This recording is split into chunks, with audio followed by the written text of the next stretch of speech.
Morning વિદ્યાર્થી મિત્રો, last time આપણે ભણી ગયા હતા સિંગ્યુલર પ્લુરલના 4 નિયમો. હવે આજે હું તમને પેરેગ્રાફ એટલે કે બંચ સમજાવીશ.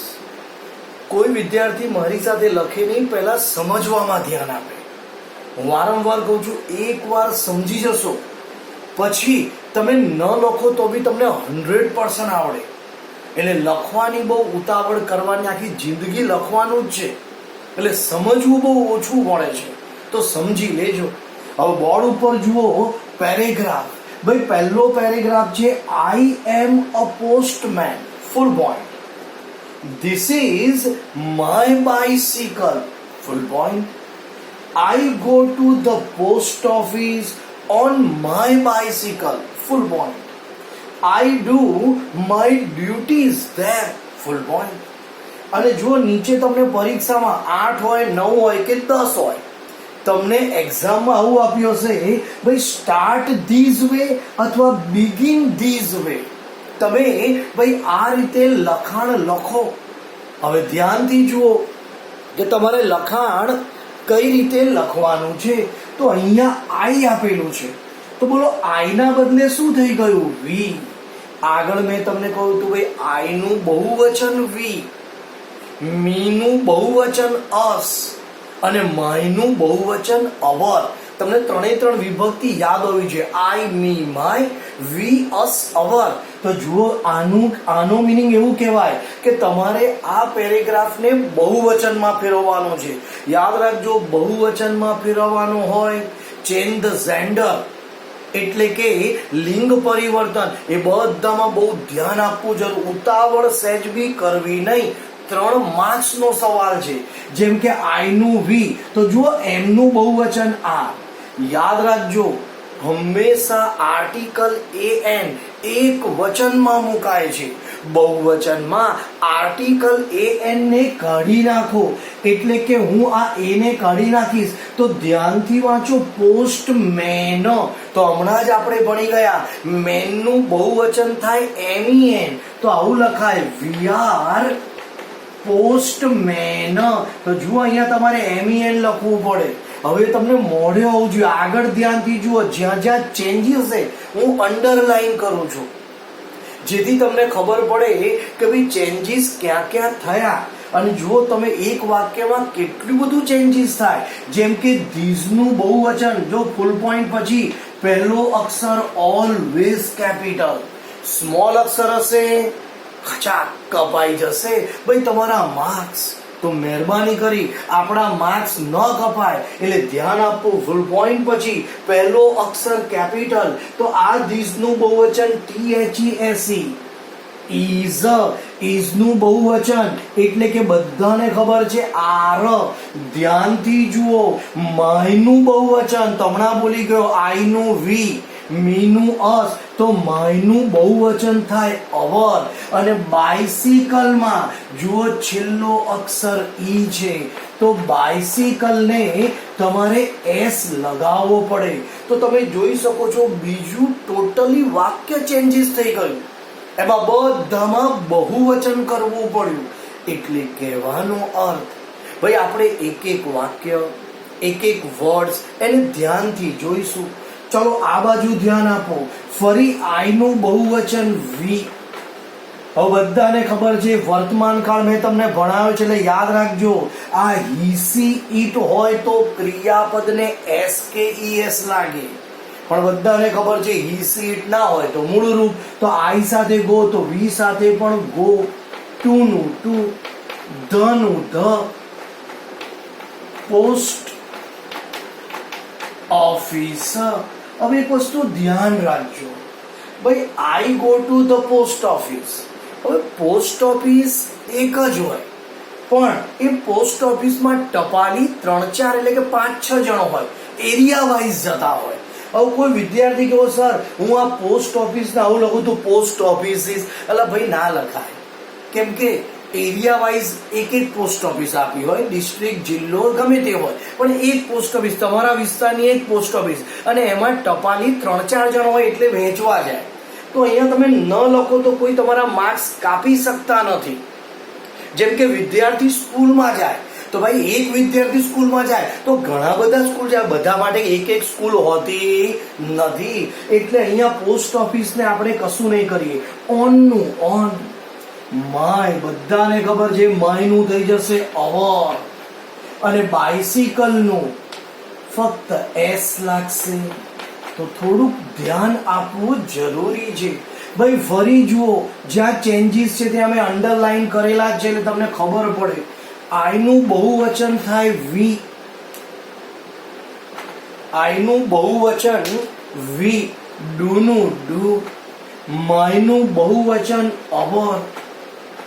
ભાઈ ડ્યુટીઝ નું તો બહુવચન ઓલરેડી આપેલું છે ડ્યુટીઝ, અને ધેર નું ધેર. તો વિદ્યાર્થી મિત્રો, આ રીતે 3 માર્ક્સ મળે, પણ જે ધ્યાનથી લખશે એને જ મળશે. 1 મિનિટનો સમય, ફટાફટ લખી લો. હું તમને બીજો પેરેગ્રાફ પણ સમજાવીશ.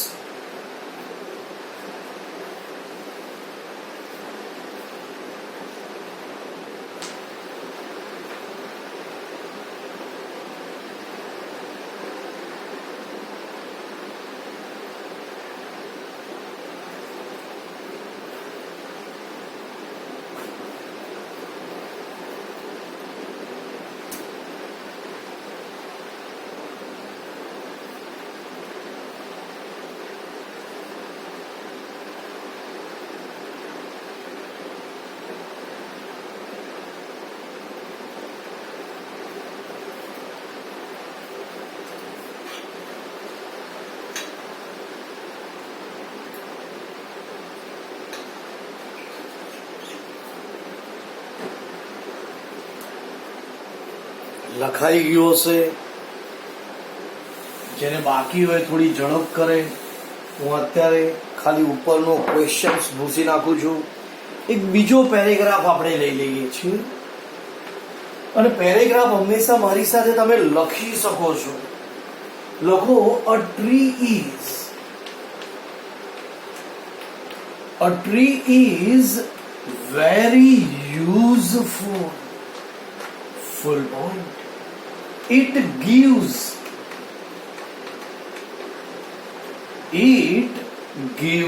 us fruit. It gives us fruit. Full point. A bird.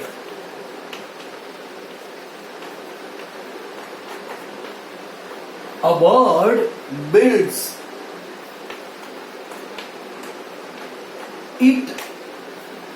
its nest in a tree. Full point. It gives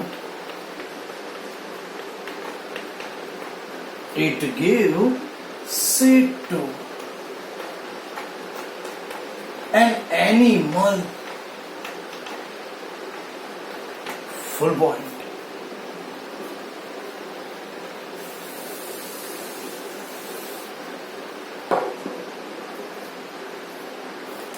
એક્ઝામમાં તમને નીચે આ રીતે લખ્યું હશે, સ્ટાર્ટ ધીસ વે.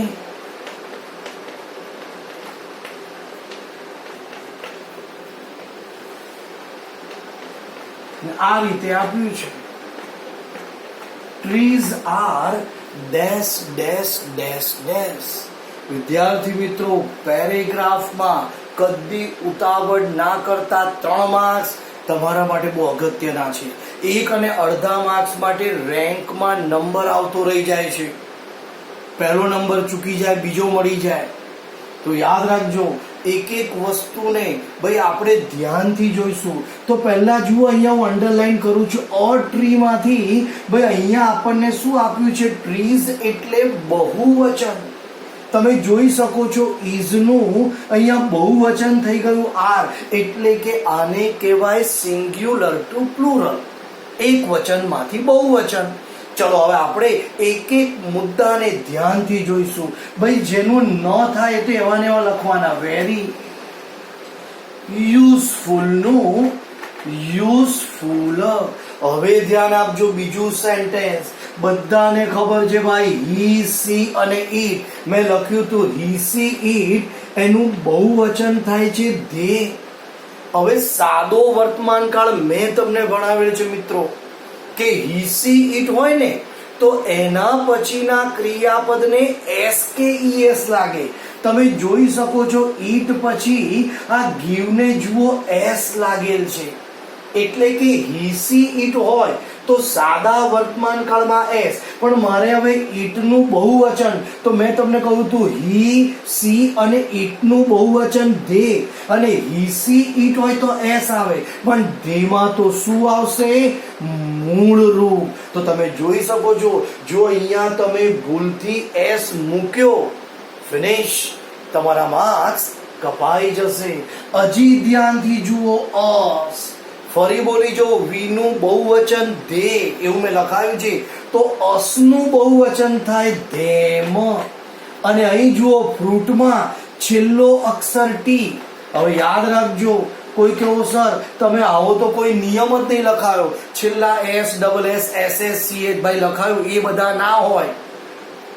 એફ કે એફઈ હોય તો વીઈએસ, વાય હોય તો બીજો નિયમ છે, અને આગળ તમે જે મોઢે કરવાના નિયમ. તો ભાઈ મેં એવું કહ્યું હતું કે છેલ્લો અક્ષર વ્યંજન, બરાબર, પણ અહીંયા જુઓ આમાં આપણા 4 નિયમમાંથી કોઈ નિયમ લાગતો જ નથી. એટલે કહેવાનો અર્થ ભાઈ જ્યારે કોઈ નિયમ ન લાગે તો એસ લગાવો. હવે અહીં જુઓ અ બર્ડ, ભાઈ અ તો નીકળી જાય તો બર્ડ નું બહુવચન થઈ જશે બર્ડ્સ. યાદ રાખજો હી સી ઈટ હોય તો ક્રિયાપદને એસ કે ઈએસ લાગે. તમે જોઈ શકો છો બર્ડ એટલે ઈટ, તો હી સી ઈટ હોય તો એસ, તો આ બર્ડ્સ બહુવચન, તો બિલ્ડ નું ફક્ત બિલ્ડ મુકાય છે. તો અમુક તમારે ધ્યાન રાખવું પડે. હવે અહીં ધ્યાન આપજો, ઈટ્સ હમણાં જ બોલી ગયો, આ બહુ મહત્વનો મુદ્દો છે ને બહુ વિદ્યાર્થીઓ ભૂલ કરે છે. ઈટ, આઈટી ઈટ, કેપિટલ આઈ હોય તો પહેલો પુરુષ એટલે ધે. આઈટી ઈટ એમાં સ્મોલ હોય જે વચ્ચે આવે એટલે બીજો પુરુષ, પણ જેને એસ લાગે ઈટ્સ એ ત્રીજો પુરુષ એટલે ધે, ધેમ અને ધેર. They them there. ભાઈ નેસ્ટ એનું બહુવચન થાય એસ. ઈન, અને આપણે આર્ટિકલ એ એન તો લખી શકતા જ નથી, એટલે કે ટ્રી નું બહુવચન એસ થાય. તો જુઓ વિદ્યાર્થી મિત્રો, ભાઈ દરેકમાં ચેન્જીસ છે, તમે જોઈ શકો છો. કોઈ સેન્ટેન્સ એવું નથી કે જેમાં તમારે ચેન્જ ના કરવું પડે. એટલે ઉતાવળ તો કરવી નહીં ભાઈ. આટલા વર્ષોથી ભણાવું છું, મારી ભૂલ થાય છે ઉતાવળને લીધે. તો તમે નવા ખેલાડી છો તો તમારી તો ભૂલ થવાની પૂરેપૂરી સંભાવના. અરે હું જૂનો ખેલાડી ભૂલ કરી નાખું છું. લાસ્ટ ટાઈમ વીકમાં વોઝ વર વત્તા આઈએનજી બોઈંગ, જોજો પેરેગ્રાફમાં મારી ભૂલ છે. મેં વોઝ બોઈંગ ને બધા ડાયરેક્ટ બોઈંગ લખ્યું છે, BOWING. એ મારા યુટ્યુબ પર વિડીયોમાં તમે જોયું હશે. પણ મને ખબર છે એક જણો કોમેન્ટમાં લખ્યું સર આમાં તમે આઈએનજી એટલે ટુ બી ગ્રુપ આવે તો મેં લખ્યું છે હા આવે વોઝ, પણ હું ભૂલી ગયો.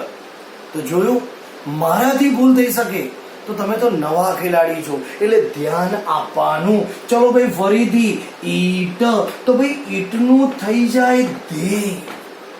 હવે ફરીથી હી સી ઈટ હોય તો એસ કે ઈએસ લાગે, પણ ધેમાં તો આવે મૂળ રૂપ. શેડ નું તો શેડ જ રહેશે, ટુ નું ટુ રહેશે, અને બધાને ખબર છે આર્ટિકલ એ એન તો ભૂલી જવાના. તો એનિમલ નું બહુવચન એસ થશે. તો જુઓ તમે કેટલા બધા ચેન્જ કરો ત્યારે 3 માર્ક્સ મળે છે. ઝડપથી લખી લો, કોપી તો મળશે. સમય 30 મિનિટ.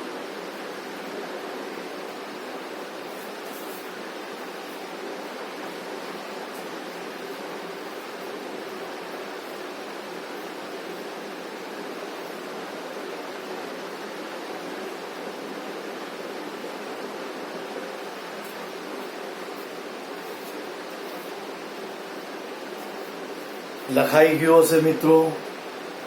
તો સમયનો અભાવ, ફરી આપણે મળીશું. ફરી હું તમને પેરેગ્રાફ આપીશ, તમારે લખવાના છે. Okay, See you on next.